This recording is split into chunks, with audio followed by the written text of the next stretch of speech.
Yeah, imagine if the QAnon shaman had been trained for years by Russian and Chinese intelligence through various workshops, that the QAnon shaman had then been designated as president of the United States by Russia and China.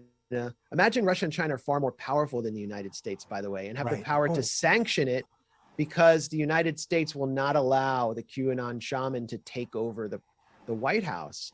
And they begin to prevent fuel deliveries to the United States. They begin to supply the QAnon shaman with support for staging military coups.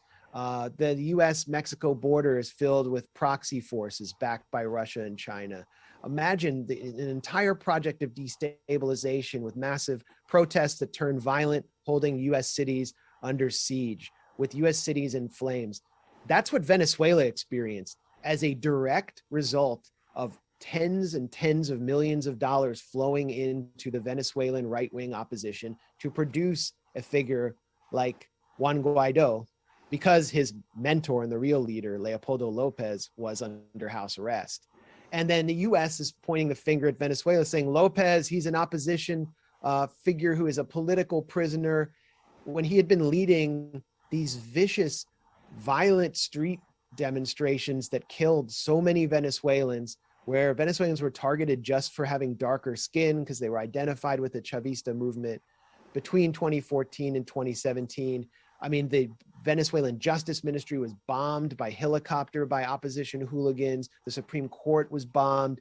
Leopoldo Lopez and Guaido's DC fake ambassador, they led marches on Venezuelan government buildings that were then firebombed. And that fake ambassador here in DC, Carlos Vecchio, whose entire salary is now paid by Samantha Power and USAID, he was invited to Biden's inauguration. The insurrectionists abroad are treated like heroes here by the Biden administration.